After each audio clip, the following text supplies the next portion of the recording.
अस्सलाम वालेकुम, मैं हूं शाहजेब खानजादा। कल सुबह 10 बजे कौमी असम्बली का इफ्तिताही इजलास होने जा रहा है, जिसमें 9 मुंतखब अरकान असम्बली हल्फ उठाएंगे और फिर हुकूमत साजी का अमल आगे बढ़ेगा। लेकिन इलेक्शन कमीशन ने अभी तक सुन्नी इत्तेहाद काउंसिल की मखसूस नशिस्तों का फैसला नहीं सुनाया, जो आज ही महफूज किया गया है। इस दौरान आज इत्तेहादी जमातों का मुशावरती इजलास हुआ है, जिसके एलामिया के मुताबिक स्पीकर कौमी असम्बली के लिए नून लीग के अयाज सादिक और डिप्टी स्पीकर के लिए पीपल्स पार्टी के गुलाम मुस्तफा शाह को उम्मीदवार नामजद किया गया है। मगर दूसरी तरफ इलेक्शन में मुबैना धांधली के खिलाफ तहरीक इंसाफ ने जहां आज 2 मार्च को मुल्क गिर एहतजाज का ऐलान कर दिया है, तो वहीं इमरान खान ने आज ही IMF को खत भी लिख दिया है। यह खत इमरान खान के तर्जुमान रऊफ हसन की जानिब से IMF की मैनेजिंग डायरेक्टर को लिखा गया है, जिसके मुताबिक यह खत इमरान खान की हिदायत के तहत IMF को भेजा जा रहा है। इब्तिदा में ही इस बात की वजाहत की जाती है कि तहरीक इंसाफ रियासत पाकिस्तान के लिए IMF की किसी भी सहूलत की राह में रुकावट नहीं बनना चाहती, जो मुल्क की फौरी और तवील मुद्दती मुआशी बहबूद को फ़रोग़ देती हो। लेकिन यह वाज़ेह है कि ऐसी सहूलत के लिए बातचीत पाकिस्तान के अवाम के बेहतरीन मफाद में सिर्फ एक मुंतखब हुकूमत के जरिए ही की जा सकती है, जिसे पाकिस्तान के अवाम का एतमाद हासिल हो। खत के मुताबिक यहाँ PTI में हम सबको मालूम है कि IMF मेंबर मुमालिक के साथ माली मुआहिदों से पहले अच्छी गवर्नेंस, शफाफियत, रूल ऑफ लॉ और करप्ट प्रैक्टिसेस को रोकने को कितनी अहमियत देता है। खास तौर पर यहाँ पर IMF की जानिब से 1977 में गाइडेंस के तौर पर अपनाई गई ये पॉलिसी अहम है, जिसमें 2018 और 2023 में नजरसानी और इजाफा किया गया है। खत में गाइडेंस नोट के मुतालिका पैराग्राफ भी शामिल किए गए हैं। पैराग्राफ 7 के मुताबिक IMF को इस बात पर नजर रखने की जरूरत है कि आया मेंबर मुल्क मुनासिब पॉलिसियां बनाने और उन पर अमल दरामद करने के काबिल है। ये खास तौर पर उन ममालिक के मामले में वाज़ेह है जो IMF के ताउन से मुआशी प्रोग्राम्स पर अमल दरामद कर रहे हैं। पैराग्राफ 7 में मज़ीद लिखा है, ये IMF इंतजामिया से मुतालबा करता है कि वो देखे कि प्रोग्राम IMF की दफात और पॉलिसियों से मुताबिकत रखता है और उस पर अमल किया जाएगा। इसी तरह पॉलिसी के निफाज के इम्कानात को जांचने के लिए एक लाजमी अंसर के तौर पर रुकन मुमालिक की सियासी सूरत हाल के बारे में मालूमात हासिल करना IMF इंतजामिया के लिए जायज़ है। इसके अलावा पैराग्राफ 19 भी शामिल किया गया है, जिसके मुताबिक IMF स्टाफ इस बात की भी निशानदही कर सकता है कि वसी पैमाने पर बदउनवानी की अफवाहों के माहौल में और जहां अफवाहों का कुछ हकीकी एतबार है, वहां ऐसे खदशात को दूर करने के लिए एक आज़ाद ऑडिट ज़रूर हो सकता है। इसके अलावा खत में लिखा है कि ये एक वाज़ेह हकीकत है कि एक ऐसी हुकूमत जिसके पास जायज़ नुमाइंदगी नहीं है, जब उसको किसी मुल्क पर मुसल्लत कर दिया जाता है तो उसके पास हुकूमत करने का कोई अखलाकी जवाज़ नहीं होता, खास तौर पर टैक्स लेने के इक़दामात करने का। खत के मुताबिक 2023 में इमरान खान और IMF के नुमाइंदों के दरमियान होने वाली आखिरी बातचीत में PTI ने मुल्क में आज़ादाना और मुनसिफाना इंतखाबात की शर्त और यकीन दहानी पर IMF प्रोग्राम की हिमायत करने पर इत्तफाक किया था। इस पस मंज़र में यह बात काबिल ज़िक्र है कि पाकिस्तान में 8 फरवरी 2024 को होने वाले आम इंतखाबात, जिन पर तकरीबन 50 अरब रुपए या 180 मिलियन डॉलर्स के अवामी अखराजात हुए हैं, उनमें बड़े पैमाने पर मुदाखलत और वोटों की गिनती और उनको जमा करने में फ्रॉड हुआ है। यह मुदाखलत और फ्रॉड इतना ढिठाई के साथ हुआ है कि IMF के सबसे अहम मेंबर मुमालिक जैसा कि बरतानिया, अमेरिका और यूरोपीय यूनियन में शामिल बेशतर मुमालिक ने इस मामले पर मुकम्मल और शफाफ तफ्तीश का मुतालबा किया है। खत के मुताबिक यूरोपीय यूनियन के एक मिशन ने 8 फरवरी को होने वाले आम इंतखाबात का जायजा लिया था। IMF को उस मिशन की रिपोर्ट का जायजा लेना चाहिए और इसको पाकिस्तान के अवाम तक पहुंचाना चाहिए। IMF की पॉलिसीज़ और उसूलों के पेश नज़र इसमें कोई शक नहीं कि चंद पब्लिक ऑफिस होल्डर्स की जानिब से अपने इख्तियारात का नाजायज़ इस्तेमाल करते हुए पाकिस्तान के अवाम पर अपनी पसंद और नापसंद थोपने और यूँ उनकी जानिब से मुसलसल अपना ज़ाती फ़ायदा हासिल करने को IMF ना बरकरार रखेगा, ना ही इसकी हिमायत करेगा। खत के मुताबिक सिर्फ तहरीक इंसाफ ही नहीं, बल्कि पाकिस्तान की बहुत सी सियासी जमातों और मगरबी हुकूमतों, कॉमनवेल्थ के मुबस्सिरीन, मुकामी सिविल सोसाइटी की तंजीमों और बैनुल अक़वामी मीडिया ने भी मुतालबा किया है कि 8 फरवरी के इंतखाबात और इसके बाद होने वाली मुदाखलत और इंतखाबी फ्रॉड के दावों की आज़ादाना तहकीकात होनी चाहिए। खत में मज़ीद लिखा है कि 2 हफ्तों से ज़्यादा अरसा हो गया मगर ये मुतालबात सुने नहीं जा रहे हैं, जिसका मतलब यह है कि पाकिस्तान के अवाम का हुकूमत मुंतखब करने का हक छिन जाने के हवाले से एहतसाब या कानून की हुक्मरानी का किसी को कोई खौफ नहीं है। लिहाजा हम IMF से मुतालबा करते हैं कि वो गुड गवर्नेंस के हवाले से अपने रहनुमा उसूलों पर अमल दरामद करे और साथ ही ऐसी शराइत पर अमल दरामद करे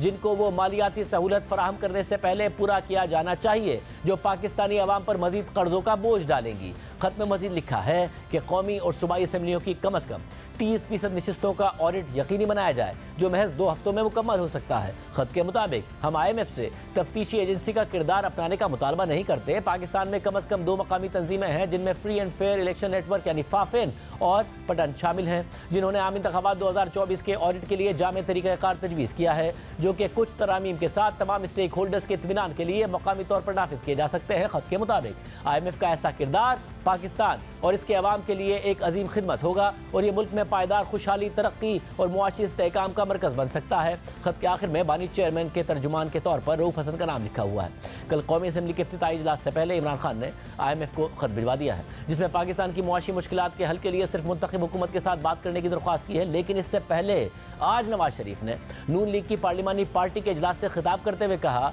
कि यकीन है कि पाकिस्तान 1.5-2 साल में मुश्किलात से बाहर निकल जाएगा। इन हालात में शहबाज शरीफ बेहतरीन इंतखाब है।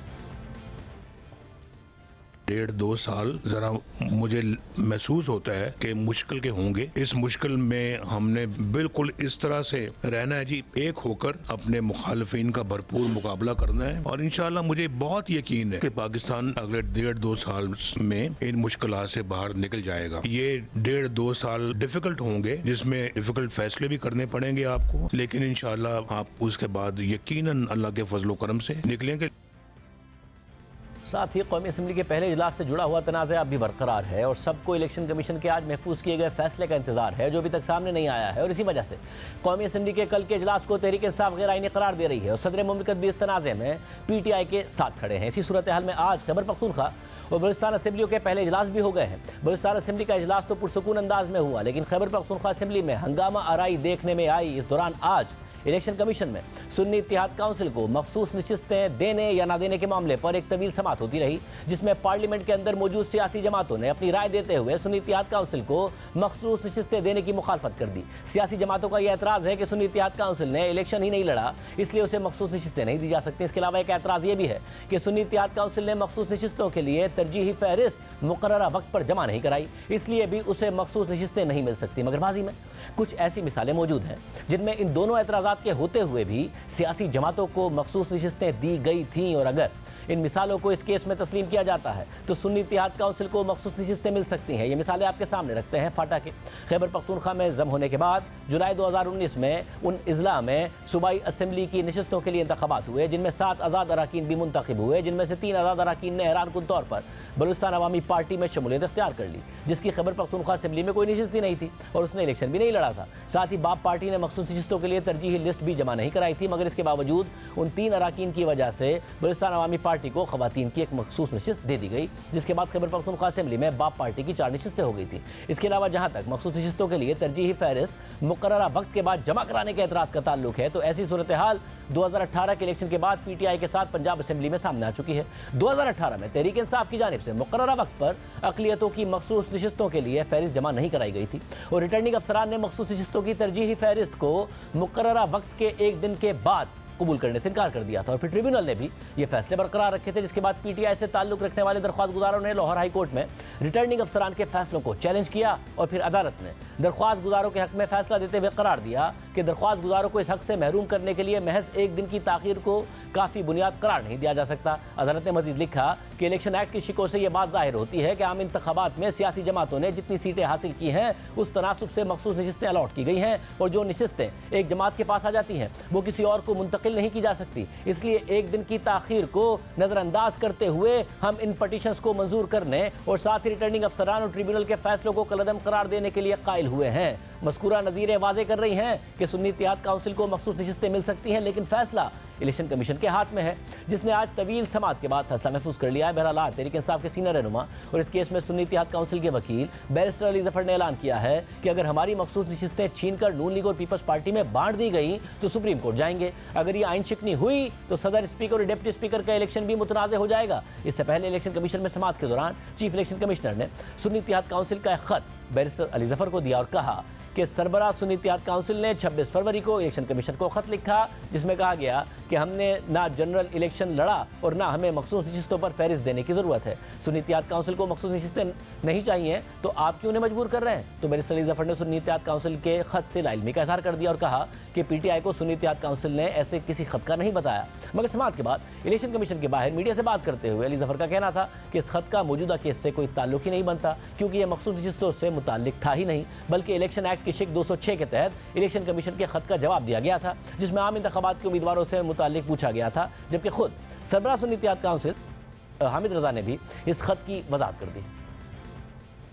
वो ख़त असल में 206 सेक्शन के तहत था। वो ख़त में कहीं ये नहीं लिखा कि हमने लिस्ट नहीं देनी या हम रिज़र्व सीट्स नहीं चाहते। जहाँ एक रूटीन का लेटर लिखा था इलेक्शन कमीशन ने, जनाब आप अपनी बताइए कि कौन कौन कैंडिडेट है आपके, तो उस पर उन्होंने कहा कि हम कंटेस्ट नहीं किया इलेक्शन, तो हमें ये ज़रूरत नहीं है बताने की। लेटर का कोई रेलिवेंसी नहीं है इस केस से। जनरल इलेक्शंस कंडक्ट करवाए जाते हैं तो इलेक्शन कमीशन ऑफ पाकिस्तान एक लेटर लिखता है to all the political parties के जनरल सीटों के ऊपर आप 5% कोटा अपनी खवातीन को देंगे। 23 तारीख को इलेक्शन कमीशन ऑफ पाकिस्तान की तरफ से हमसे ये पूछा गया कि जनरल इलेक्शंस के ऊपर जो 5% कोटा था, अगर आपने इलेक्शन कंटेस्ट किया है तो उसकी डिटेल्स प्रोवाइड कर दें और इसकी कंप्लायंस करें 26 तारीख तक। 26 तारीख को उन्हें लिखा कि चूंकि हमारा अलायंस है विद पाकिस्तान तहरीक इंसाफ, सुन्नी इत्तेहाद कौंसिल ने जनरल सीटों के ऊपर इलेक्शन कंटेस्ट नहीं किया और मैं बासियत चेयरमैन भी नहीं कर सका, इस वजह से हम उस कैटेगरी में फॉल नहीं करते कि हमने 5% का वो कोटा आपको इंटीमेट करना है या आपको प्रोवाइड करना है।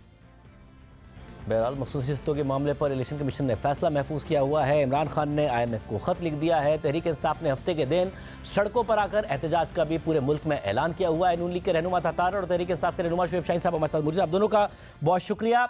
अच्छा तार साहब, आप लोग हुकूमत तो बनाने जा रहे हैं, नवाज शरीफ साहब ने आज कहा 1.5-2 साल मुश्किल है, IMF को खत लिख दिया इमरान खान साहब ने, हफ्ते को सड़कों पर होगी पाकिस्तान तहरीक इंसाफ, असेंबली में भी आपको टफ टाइम देगी, आप लोग तैयार हैं? ये 1.5-2 साल का ही मामला है कि हालात ठीक हो जाएंगे? 1.5-2 साल में आपकी हुकूमत ही नहीं मर जाएगी?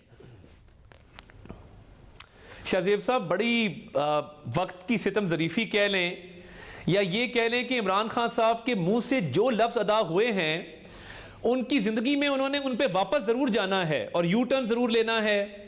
ये वही, अगर मेरी याददाश्त ठीक है तो ये वही IMF है ना जिसके पास, जिसको तड़ियाँ लगाते थे, कहते थे मैं खुदकुशी कर लूँगा, मैं IMF के पास नहीं जाऊँगा। और आज पाकिस्तान में आम इंतखाबात के मामले पर जिससे IMF का दूर दूर तक ना कोई वास्ता है ना कोई ताल्लुक है, उसकी मदद तलब की जा रही है। तो ऐसी क्या जरूरत पड़ गई कि जिस IMF के पास जाने से बेहतर आप खुदकुशी को तरजीह देते थे, आज आप उसकी मदद मांग रहे हैं और कह रहे हैं कि इलेक्शन का ऑडिट IMF करे, जो कि उसका काम नहीं है। ये वही रविश है कि मुल्क की मईशत को तबाह करो, जमहूरियत को डीरेल करो और मुल्क में गैर यकीनी सूरत हाल पैदा करके तबाही और बर्बादी फैला दो। 9 मई को भी ये किया, इनकी रविश है।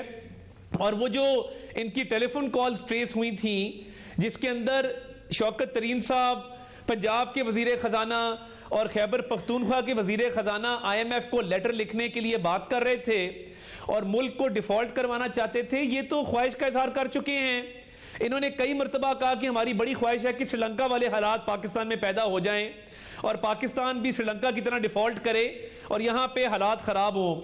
तो जब आप इक़्तिदार से बाहर गए हैं, अपनी अना की खातिर, अपने मफाद की खातिर आप रियासत को नुकसान पहुँचाते हैं, आप कौमी मफाद को नुकसान पहुँचाते हैं।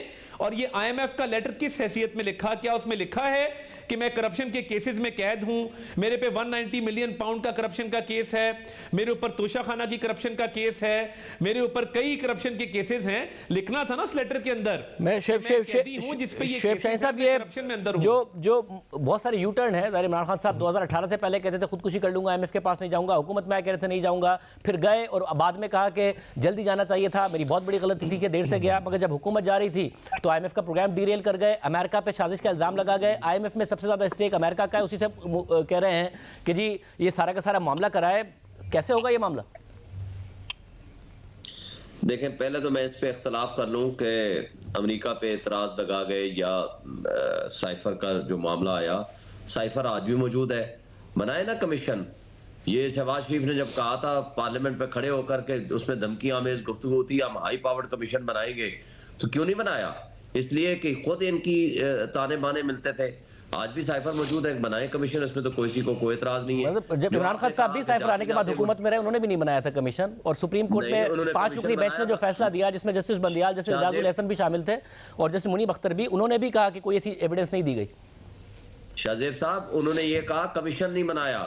कमीशन क्यों नहीं बना? इनका इक़्तिदार चला गया था। कमीशन इन्होंने बनाया था जनरल रिटायर्ड तारिक की सरबराही में, और उसके बाद उसने माजरत कर ली थी। सब और इसलिए किसके प्रेशर पे या क्यों माजरत कर ली बात की बात है, मतलब उन्होंने तो पहले ही फेसबुक पे लिख दिया था कि 3 स्टूडेंट्स हैं जिन्होंने ये सारा के सारी साजिश की अमेरिका के साथ मिलकर, फिर इमरान खान साहब ने बनाया, वो भी मुकर गए।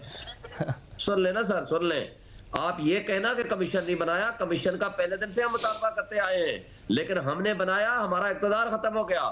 लेकिन ये कहना कि साइफर पे ऊपर आज भी कमीशन, जब शहबाज शरीफ ने कहा हम बनाएंगे तो क्यों नहीं बनाया आपको ने 2 साल? अच्छा, हम आगे आते हैं जो डिरेल की बात आपने की, मुझे बताएं कि क्या डिरेल किया। इनके अपने बकौल ये महंगाई मुकाओ मार्च लेकर आए थे, इनका 1 रुपया जब पेट्रोल का रेट बढ़ता था ना तो इनके दिल को कुछ होता था, और इन्होंने जहां तक महंगाई पहुंचाई वो आपको पता है। और उस पे शौकत ने ये खुद कहा था कि हमारे पास ये फंड्स मौजूद थे जिसमें 10 रुपए पेट्रोल का रेट कम किया था। ये शौकत अली साहब ये उन्होंने कहा था, मगर बात सुने, शौकत अली साहब ने कहा था, मगर आईएमएफ ने खुद जो कहा था, जिस आईएमएफ को आपने खत लिखा है, उसने खुद ने कहा था कि आप लोग डीरेल कर गए प्रोग्राम।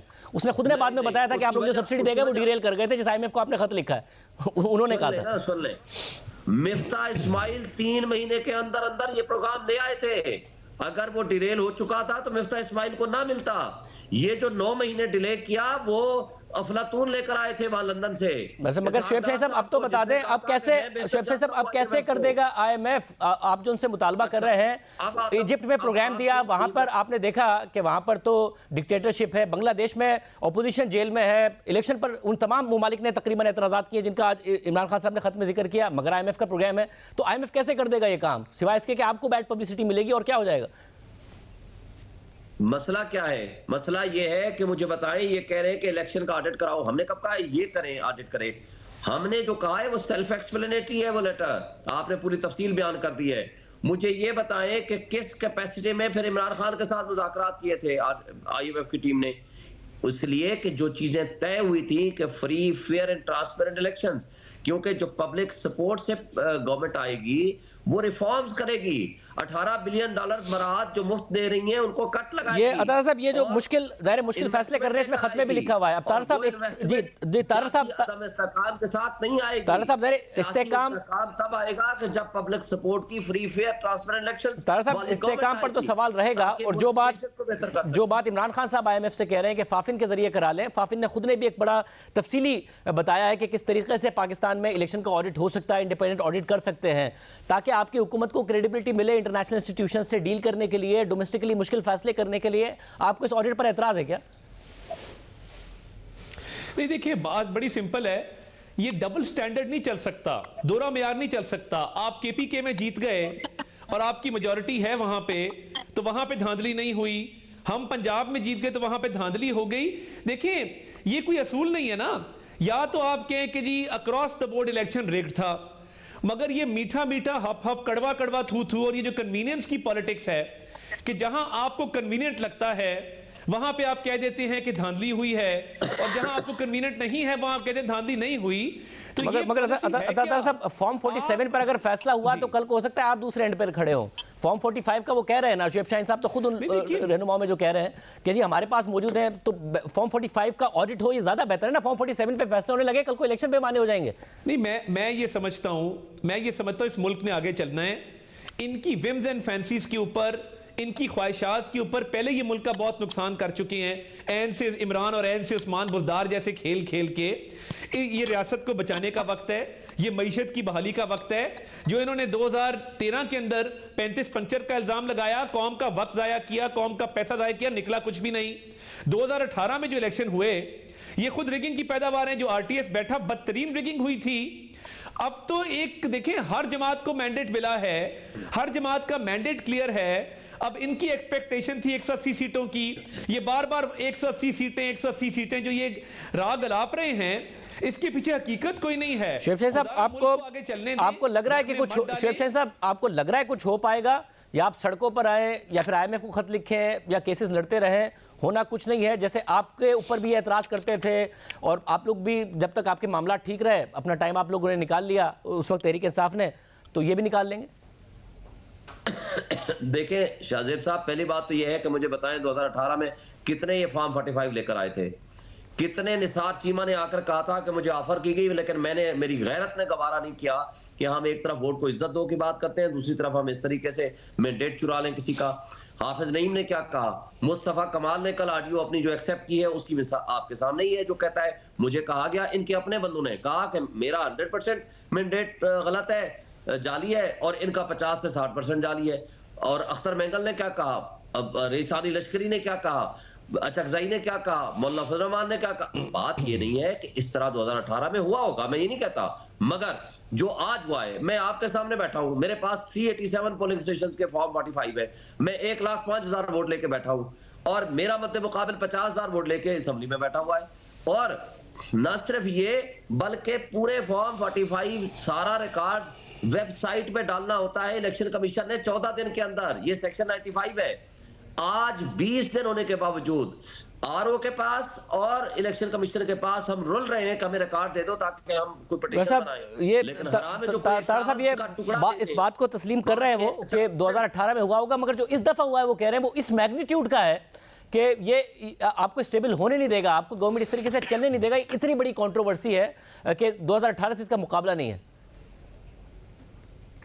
शाहजेब साहब मुझे बता दीजिए, किसी ट्राइब्यूनल के सामने या इलेक्शन के सामने इनका कोई एक कैंडिडेट अपने हलके के तमाम फॉर्म 45 लेके आया हो हर पोलिंग स्टेशन के, और उसने कहा ये हैं 337 ये हैं 337 फॉर्म 45 ड्यूली। मेरी बात सुन लेना, मैं आपकी बारी में नहीं बोला, क्रॉस टॉक मत करे, आप अपनी बारी पे बात कर लीजिएगा ना, तहम्मुल रखें, आप हारे हैं, मुझे आपके जज्बात का अंदाजा है। साहब आपने पूछा तो उन्होंने बता दिया, बात कर दीजिएगा, हार शिकस्त को तस्लीम करना आसान नहीं होता, मुझे बात करने देना, शुएब साहब बात करने दीजिए, मुझे दीजिए ना, मैं मुकम्मल ब्रेक पे जाना है, बात कर लीजिएगा, कुछ चोरी करके डाका से नहीं करके नहीं आए, इसलिए आपको मैं बता रहा हूं, सबर कर, मुझे फाइनल 45 मेरे पास मौजूद है, मेरे तमाम जी तार साहब आप कंप्लीट कीजिए, मुझे ब्रेक पे जाना है। अभी 1 मिनट में पीडीएफ फॉर्म में भेज देता हूं। मैं शाहजेब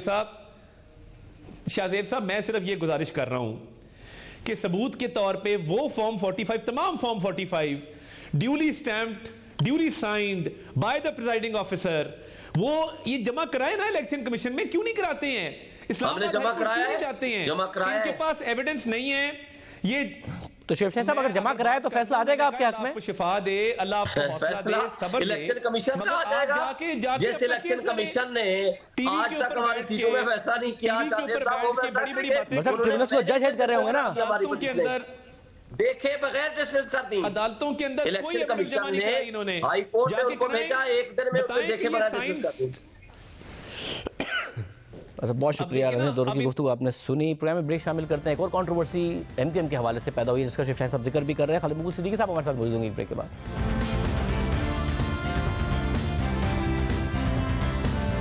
मुल्क में आम इंतखाबात के बाद हुकूमतों की तश्कील का अमल जारी है। पंजाब और सिंध में वज़राए आला हल्फ उठा चुके हैं। खैबर पख्तूनख्वा और बलूचिस्तान असेंबलियों के इजलास हो चुके हैं, जबकि वफाक में नून लीग और पीपल्स पार्टी मिलकर हुकूमत बनाने का ऐलान कर चुकी है। ताहम एमक्यूएम वफाक की हुकूमत का हिस्सा होगी या नहीं होगी, इस हवाले से अभी भी इबहाम बरकरार है। एमक्यूएम की नून लीग से इस बारे में कई मुलाकातें हो चुकी हैं, लेकिन अब तक कोई वाज़ेह ऐलान सामने नहीं आ सका है। और इसी माहौल में एमक्यूएम से मुतालिक 2 ऑडियो लीक्स भी सामने आ गई हैं। पहली ऑडियो लीक एमक्यूएम के सीनियर डिप्टी कन्वीनर मुस्तफ़ा कमाल की है, जो कल सामने आई थी, और फिर आज एमक्यूएम से ताल्लुक़ रखने वाले गवर्नर सिंध कामरान टिसोरी की भी ऑडियो सामने आ गई है। पहली ऑडियो में मुस्तफ़ा कमाल एमक्यूएम की राब्ता कमेटी को नून लीग से मुज़ाकरात पर ब्रीफिंग देते हुए कह रहे हैं कि नून लीग ने पीपल्स पार्टी से मुज़ाकरात पर एतमाद में नहीं लिया। उल्टा कहा कि पीपल्स पार्टी कहती है कि एमक्यूएम का मैंडेट 100% जाली है, इसलिए एमक्यूएम से बात करने की जरूरत नहीं है।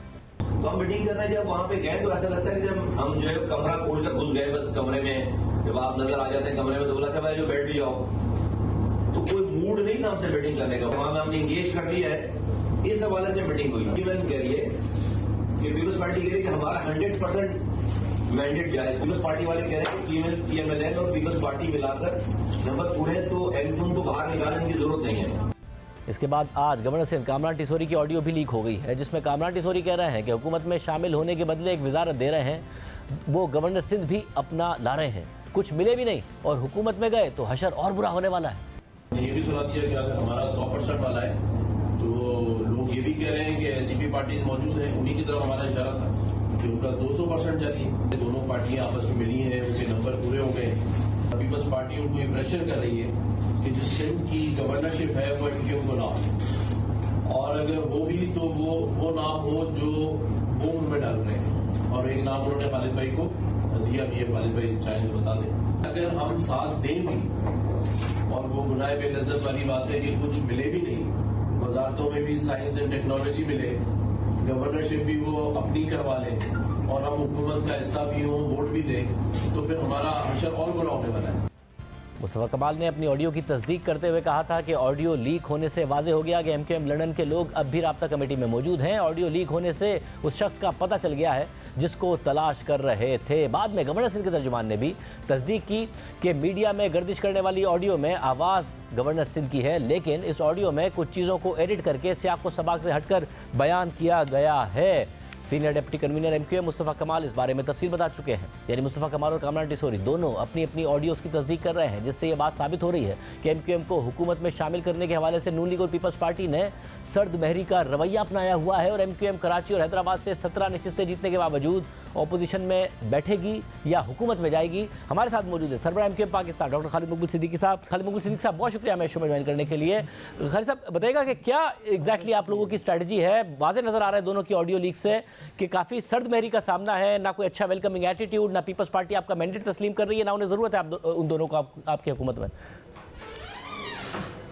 देखिए, एक पाकिस्तान पीपल्स पार्टी का अपना एक मौक़िफ़ हो सकता है सिंध में, उसको उनका और हमारा एक पूरी तारीख़ है जिसमें तलख़ियाँ भी हैं और वादे और वादों की खिलाफ वर्जी भी है।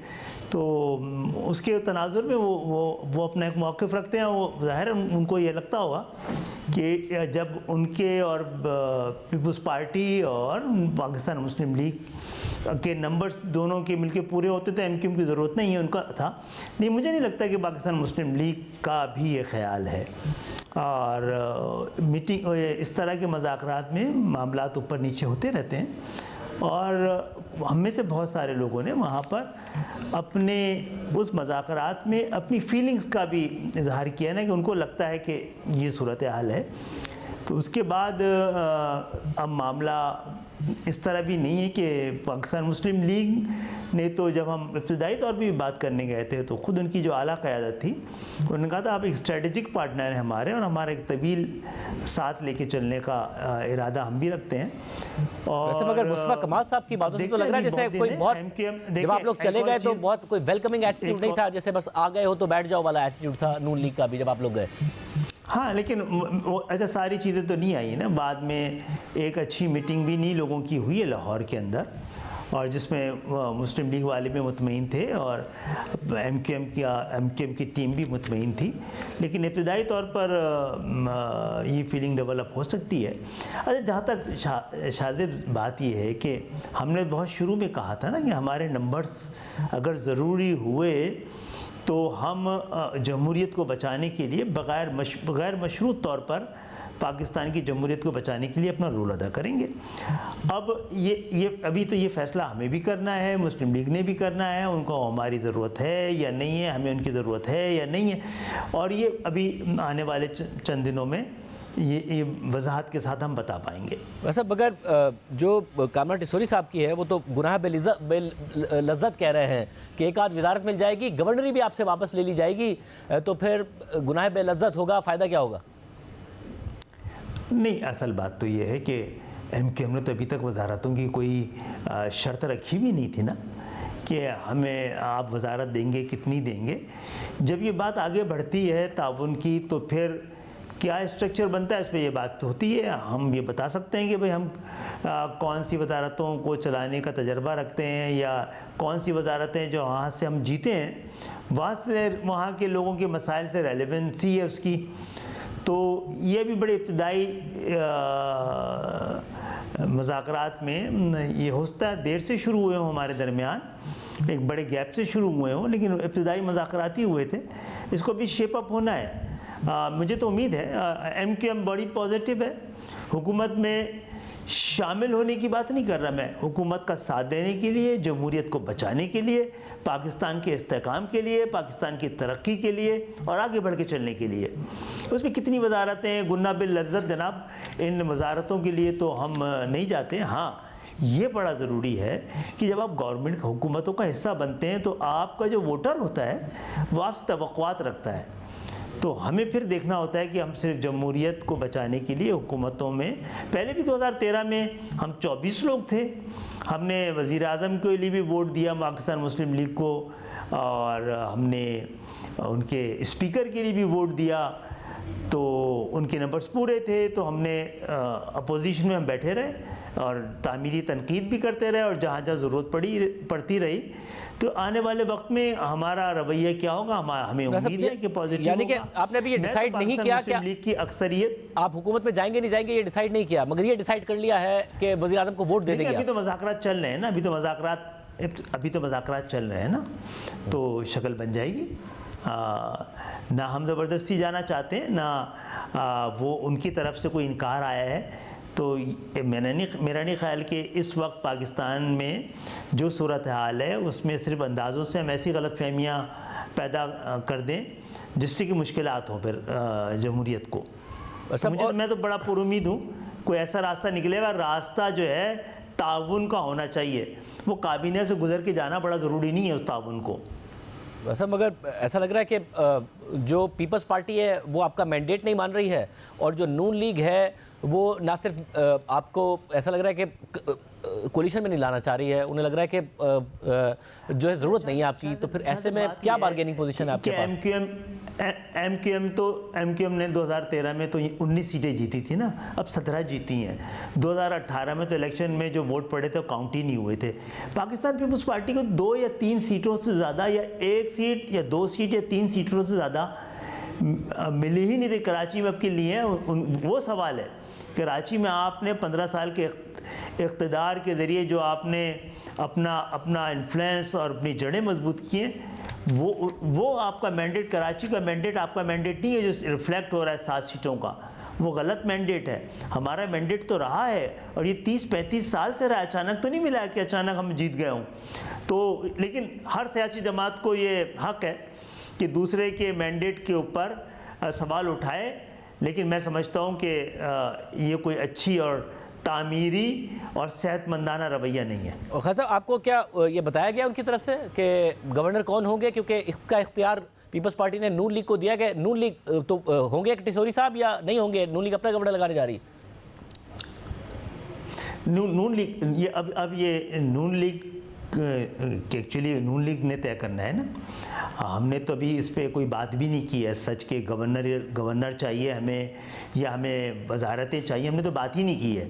और क्योंकि एमक्यूएम के गवर्नर यहाँ मौजूद थे तो इसलिए भी सवाल नहीं उठता था। तो हो सकता है पीपल्स पार्टी चाहती हो कि मखासमत का एक जो दौर है उसकी वजह से, किसी वजह से भी मैं कि भाई एमक्यूएम का गवर्नर नहीं होना चाहिए, उनकी राय, पाकिस्तान मुस्लिम लीग नून की भी राय में मालूम हो जाएगी, फिर हम तय कर लेंगे। अच्छा, मगर नून लीग के पास ना गवर्नर का मुतालबा मशरूत है, ना हमारी तरफ से गवर्नर का कोई मुतालबा मशरूत है, ना वजारतों का कोई मुतालबा मशरूत है ताउन के लिए। मुस्तफा कमाल साहब ने स्टेटमेंट दिया था कि कामरान टिसोरी अच्छा काम कर रहे हैं, उन्हें गवर्नर रहना चाहिए। सही, ये राय हम सब की हो सकती है ना, तो लेकिन इसको मशरूत बनाना अलग चीज़ है। बहुत शुक्रिया। खालिद मकबूल सिद्दीकी साहब हमारे साथ मौजूद थे। प्रोग्राम ब्रेक शामिल करते हैं और हम पर बात करेंगे। बलोच तलबा बाजियाबी केस में अदालत की जानिब से तीसरी बार तलब किए जाने पर आज बिलाखिर निगरां वज़ीर आज़म अनवारुल हक काकड़ इस्लामाबाद हाई कोर्ट के सामने पेश हो गए। उनके साथ अटॉर्नी जनरल और निगरां वज़ीर दाखिला गौहर एजाज भी कमरा अदालत में मौजूद थे। जस्टिस मोहसिन अख्तर कियानी ने समाअत के आगाज़ में रिमार्क्स दिए कि पुरानी लिस्ट के अलावा भी नए लोग गायब हैं, जिस पर अटॉर्नी जनरल ने जवाब दिया कि पुराने 12 में से 8 लोग गायब हैं, जिनमें अभी 3 रहते हैं। 9 अफराद महकमा इंसदाद दहशतगर्दी की हिरासत में थे। 4 अफराद की बाजियाबी से मुतालिक हमें मजीद वक्त दरकार है। 26 अफराद लापता थे, जिनमें से 2 अफराद अफगानिस्तान में हैं, जिस पर अदालत ने दरख्वास्त गुजार की वकील ईमान मजारी को हिदायत दी कि आपकी लिस्ट के मुताबिक इन्होंने जो कहा है वो आप काउंटर चेक कर लें। जिसके बाद जस्टिस मोहसिन अख्तर कियानी ने निगरां वज़ीर आज़म से मुकालमा करते हुए कहा कि आपने रिकॉर्ड देखा होगा कि कितने लोग गायब हैं। क्या आपने रिकॉर्ड देखा है कि आज 26वीं समाअत है? हम सिर्फ बलोच तलबा की हद तक केस देख रहे हैं। केस चला है तो कुछ लोग घर आ गए। इदारे कानून से बालातर नहीं है। आपने अदालत में पेश होकर साबित किया कि आप भी कानून को जवाब दे हैं। जैसे मोहसिन अख्तर कियानी ने रिमार्क्स दिए कि पूरे पाकिस्तान में तलबा को उठाया जा रहा है। रिपोर्ट्स के मुताबिक कुछ लोग अफगानिस्तान जा रहे हैं, कुछ TDP को ज्वाइन कर रहे हैं। 9 अफराद को CDD ने उठा लिया। अदालती हुक्म पर कुछ लोग बाहर आ गए हैं। एजेंसियों ने लापता अफराद को क्लियर करके बाहर कर दिया है। मुल्क के इदारे इन तमाम मामलात के जवाबदेह हैं। जैसे मोहसिन अख्तर कियानी ने मजीद इमाज दिए कि लोगों का मौक़िफ़ यह है कि एजेंसी या इदारे जिसको भी गिरफ्तार करें तो उन्हें अदालत के सामने पेश करें, लेकिन जब जबरी गुमशुदगियों की बात हो रही हो तो उनके असरात मुख्तलिफ होते हैं। इस दौरान निगरां वज़ीर आज़म ने कहा कि हम तमाम लोग आइन के अंदर रहकर जवाबदेह भी हैं और काम भी कर रहे हैं। अदालत ने हमें बुलाया और हम हाजिर हो गए। मेरा बलूचिस्तान से ताल्लुक़ है तो वहाँ के हालात का मुझे बखूबी अंदाज़ा है। बलूचिस्तान में हमें मुसल्लह जिद्दोजहद का सामना है। नॉन स्टेट एक्टर्स भी इंसानी हुकूक की खिलाफवर्जी कर रहे हैं। नॉन स्टेट एक्टर्स कलदम TTP हो या कोई भी हो, वो इंसानी हुकूक की खिलाफवर्जी कर रहे हैं। मुसल्लह जिद्दोजहद की ना मैं, ना अटॉर्नी जनरल, ना अदालत और ना ही ईमान मजारी साहिबा इजाज़त दे सकती हैं। बलूचिस्तान हाई कोर्ट के चीफ जस्टिस ने नॉन स्टेट एक्टर्स पर रिपोर्ट तैयार कर ली थी, मगर साबिक चीफ जस्टिस जब रिटायर हो गए तो उनको कत्ल कर दिया गया कि हमारा चेहरा क्यों दिखाया गया है। निगरान वज़ीर आज़म अनवारुल हक काकड़ ने मजीद कहा कि हमने इनकी मिन्नत समाजत की कि लापता अफराद से मुताल्लिक हमें नाम फराहम करें।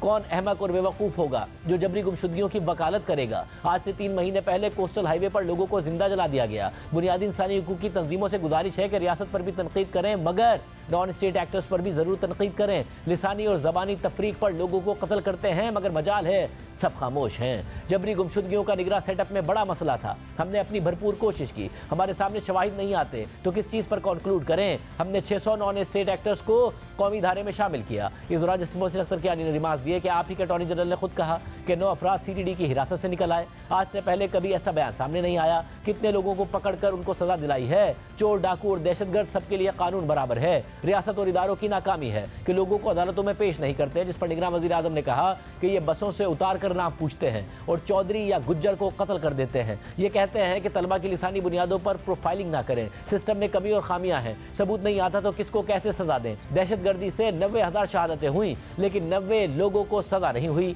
लापता अफराद का पूछें तो ये 5,000 नाम दे देते हैं। ये खुद भी इस इशू को हल नहीं करना चाहते। इनकी वजह से पूरी रियासत को मुजरिम तस्वुर करना दुरुस्त नहीं है। अक़वाम मुत्तहिदा का भी एक तरीका है, वो पूछते हैं कि कौन लापता हुआ। अक़वाम मुत्तहिदा वाले पूछते हैं कि आप जस्टिस मोहसिन अख्तर कियानी हैं, आप लापता हो गए हैं। इस पर जस्टिस मोहसिन अख्तर कियानी ने सवाल किया कि आप मुझे बता रहे हैं कि मैंने जबरी लापता हो जाना है। जवाब में निगरान वज़ीर आज़म ने कहा कि मैं मिसाल दे रहा हूँ, मैं अनवार का नाम ले लेता हूँ। ये मामला ख़त्म होना चाहिए। आए रोज़ रियासत पर इल्ज़ामात का सिलसिला रुकना चाहिए। जस्टिस मोहसिन अख्तर कियानी ने रिमार्क दिए कि बात अदालत की, ईमान मज़ारी की और आपकी एक ही है। रियासत मुखालिफ लोगों को कोई अदालत तहफ़्फ़ुज़ नहीं दे सकती। क्या इस मामले पर आप कानून साजी कर सकते हैं? जिस पर निगरान वज़ीर आज़म ने जवाब दिया कि मैं नहीं कर सकता। नए पार्लिमान के पास इख्तियारात होंगे, वो कर सकते हैं। इस दौरान जस्टिस मोहसिन अख्तर कियानी ने रिमार्क दिए कि पर्चे का इख्तियार सिर्फ पुलिस के पास है, किसी और के पास नहीं। इस मुल्क में बड़े बड़े दहशतगर्दों को अदालतों से सजाएं हुई। जिन लोगों को उठाया जा रहा है उनको अदालतों में पेश करना लाजिम है। निगरान वज़ीर आज़म ने जवाब दिया कि ये मामला बड़ी सियासी जमातों को हल करना चाहिए। हमारे इदारों ने बड़ी कुर्बानियाँ दी हैं। रोज़ाना इदारों के जवान शहीद हो रहे हैं, रोज़ाना इदारों के जवानों के बच्चे यतीम हो रहे हैं, मगर हम खामोश हैं। आईन पाकिस्तान का आर्टिकल 5 मुझसे गैर मशरूत वफादारी मांगता है, जिस पर जस्टिस मोहसिन अख्तर कियानी ने रिमार्क दिए कि आपको बलूचिस्तान जाने की जरूरत नहीं है। हमारे सामने इस्लामाबाद में मिसालें मौजूद हैं। ये मतीउल्लाह जान आपके सामने खड़े हैं, इनको दिन दिहाड़े उठाया गया था, वीडियो मौजूद थी। बात एक ही है कि सबको कानून की पासदारी करनी चाहिए और कानून की खिलाफ वर्जी नहीं करनी चाहिए। जिस पर निगरान वज़ीर आज़म ने कहा कि मतीउल्लाह जान के साथ जो हुआ उसका भी मुकदमा होना चाहिए। तो जस्टिस मोहसिन अख्तर कियानी ने रिमार्क दिए कि लापता अफराद की बाजियाबी के हवाले से कामयाब इक़दाम का क्रेडिट हुकूमत को जाता है। इस बात का क्रेडिट हुकूमत को जाता है कि 59 लोगों में से सिर्फ 8 लोग रह गए हैं। इस दौरान कमरा अदालत में मौजूद ईमान मज़ारी ने कहा कि जब बात लापता अफराद की हो तो दहशतगर्दों की तरफ चली जाती है। लापता अफराद के अहले खाना के लिए यह बहुत तकलीफदेह बात होती है। अफसोस की बात है कि यहाँ निगरान वज़ीर आज़म जबरी गुमशुदगियों पर नहीं, इंसर्जेंसी पर बात कर रहे हैं। रियासत खुद रियासत मुखालिफ सरगर्मियों में मुलव्विस है। ह्यूमन राइट्स कमीशन और दीगर इदारों की रिपोर्ट्स मौजूद है कि जबरी गुमशुदगियों में पाकिस्तान का नंबर क्या है। इस दौरान अटॉर्नी जनरल ने कहा कि मेरी सदा है कि वज़ीर आज़म को अदालत ने तलब कर रखा है तो वकील साहिबा उनसे बराह रास्त बात ना करें। जबकि निगरान वज़ीर आज़म ने कहा कि ईमान मज़ारी मेरी छोटी बहन है, मगर उनकी रिपोर्ट से मैं मुत्तफिक नहीं हूँ। बैनुल-अक़वामी रिपोर्ट्स में पाकिस्तान से आगे और भी ममालिक हैं। मैंने रियासत की बात की है, गुमशुदा अफराद के लवाहिकीन के हवाले से बात नहीं की, जिसको देखो हमें लवाहिकीन के नाम पर लेक्चर दे रहे हैं। जिस पर जस्टिस मोहसिन अख्तर कियानी ने रिमार्क दिए कि आपकी बात अपनी जगह, मगर कमीशन रिपोर्ट भी वाज़ेह है। हमने 3 रुकनी बड़ी कमेटी बनाई है, आइंदा उनसे पूछेंगे। जिस पर निगरान वज़ीर आज़म ने कहा कि मेरी दरख्वास्त है कि ये एग्जीक्यूटिव का दायरा दायरा इख्तियार है, उनको करने दें। तो अदालत ने सवाल किया, फिर किसको कमेटी में शामिल करें? निगरान वज़ीर-ए-आज़म ने जवाब दिया कि ठीक है, जो भी होगा हम कानून के मुताबिक देखेंगे। इस मौके पर अदालत ने अटॉर्नी जनरल को हिदायत दी कि आपने मजीद जो भी देना है वो दस्तावेज़ात की शक्ल में दें। जो लोग बाजियाब हुए हैं उनके घर वालों की खुशी का किसी को अंदाज़ा नहीं होगा। ईमान मज़ारी से मुकालमा करते हुए अदालत ने रिमार्क दिए कि आप दरख्वास्त लाएं। अटॉर्नी जनरल और निगरान हुकूमत की काबिज से लोग वापस आए हैं। हमेशा से हमें गिला रहा कि जो लोग वापस आते हैं वो कभी अदालत नहीं आते। हमने एक कमेटी के साथ अटॉर्नी जनरल को रखा है ताकि ये खुद मामलात को देखें, जिस पर ईमान मज़ारी ने अदालत से इस्तदा की कि जिन लोगों के खिलाफ FIR दर्ज हैं उनकी तफसीलात मुहैया की जाए। तो अटॉर्नी जनरल ने कहा कि जिन जिन लोगों के खिलाफ मुकदमा दर्ज हैं वो तफसीलात दी जाएंगी। जिसके बाद अदालत ने इस्लामाबाद से लापता मोहम्मद रियाज नामी शख्स की बाजियाबी पर उनकी दरख्वास्त निपटा दी। इस दौरान निगरान वज़ीर-ए-आज़म अनवारुल हक काकड़ हाई कोर्ट से रवाना हो गए और अदालत ने जबरी गुमशुदगियों के हवाले से दीगर दरख्वास्तों पर समाअत मुलतवी कर दी, जिसकी तारीख बाद में दी जाएगी। समाअत के बाद जब निगरान वज़ीर-ए-आज़म अनवारुल हक काकड़ वापस रवाना हो रहे थे तो उनसे सहाफ़ी मतिउल्लाह जान ने सवालात भी किए और जवाबात देते हुए वज़ीर-ए-आज़म के लहजे में कभी सख्ती तो कभी नरमी आई।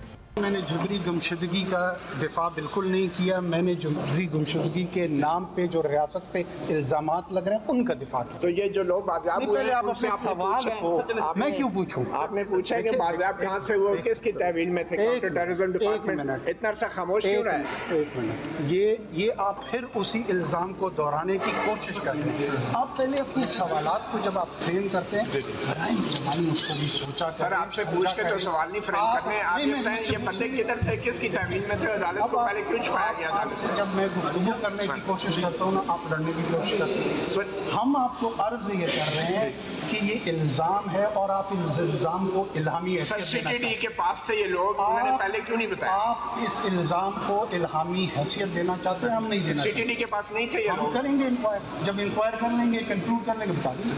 आज के प्रोग्राम में इतना ही। अल्लाह हाफ़िज़।